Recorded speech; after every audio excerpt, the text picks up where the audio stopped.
Engineering college में पढ़ाई करते हैं जहां वातावरण इतना सात्विक नहीं है, किंतु आपने हमारे जीवन में ऐसा प्रभाव डाला कि जीवन आनंदमय हो गया है। गुरुदेव, हमारा प्रश्न यह है कि हम पढ़ाई के चलते नाम जप को लगभग 1 घंटा ही दे पाते हैं। कृपया करके हमें बताएं कि नाम जप का कोई ऐसा तरीका बताएं, बस इतना समय देकर भी हम नाम को सिद्ध कर पाए। देखो, हम घंटे और माला पे ज्यादा जोर नहीं देते, हम निरंतरता पे जोर देते हैं। जैसे आप जो अपना कार्य कर रहे हो उस समय तो आप शायद नाम जप नहीं कर पाएंगे क्योंकि आपकी अभ्यास वृत्ति नहीं।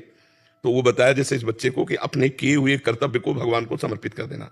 अब जैसे हम खाली हुए, राधा राधा राधा राधा, फिर पढ़ाई में लगे, फिर राधा राधा राधा। 1 सेकंड भी खाली हुए तो तुरंत अभ्यास लाओ, राधा।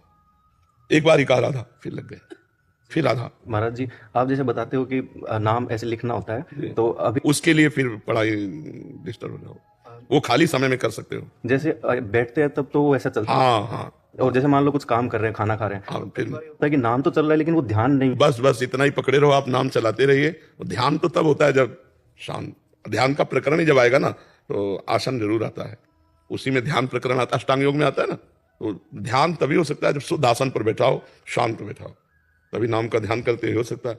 अब चलते फिरते उठते नाम जप हो सकता है, ध्यान नहीं, क्योंकि आप लोग संसार में है ना। अब जैसे अपने लोग हैं तो चलना भी अलग है, बैठना भी अलग। जैसे बच्चा कह रहा है इसको समझा रहे हैं, लेकिन है कठिन विषय, क्योंकि जिससे हम मिल रहे हैं वो सब भागवतिक भाव वाले आ रहे हैं, जिससे हम मिल रहे हैं वो भागवतिक प्रश्न कर रहे हैं, लेकिन आप जिनसे मिल रहे हो भागवतिक भाव वाले नहीं है, वो गंदी बात वाले, फिर भी आपको बचना है। इसी बात से हाँ, फिर भी आपको बचना है, अभ्यास करना होगा। हम ये मान करके अपने को कमजोर समझ लेंगे तो हम टूट जाएंगे, हम परमार्थ के पथिक नहीं रह जाएंगे और जीवन को जो लाभ है वो हम वंचित हो जाएंगे। तो आप जैसे नाम जप करो ऐसे ही करते रहिए। महाराज जी, जैसे मान लो श्री जी का प्रेम बरस जाए तो नाम सिद्ध करने का इस सब का फिर कोई जरूरत नहीं रहती, क्योंकि वो चित्त फिर उसी में है। हाँ, परिपक्व अवस्था आ जाती है। जैसे आदमी जब पागल हो तो वो जिस विषय पर पागल होंगे उसको कई बार अपने बोलने में उसी को बार बार लाएंगे। तो मनोवृत्ति जब हमारी भजन में डूब जाती है तो हम चाहे जो कुछ कार्य करें वो अंदर चलता रहता है। जैसे आप हमसे बात कर रहे हो लेकिन पूरे एकाग्र नहीं हो, बीच में मन, अब देखना 15-20 मिनट बैठने में क्या क्या कर डाला, तो वो जो कर रहा है अंदर वाला, उसमें जब भजन पहुंच जाएगा बस फिर निहाल हो गए।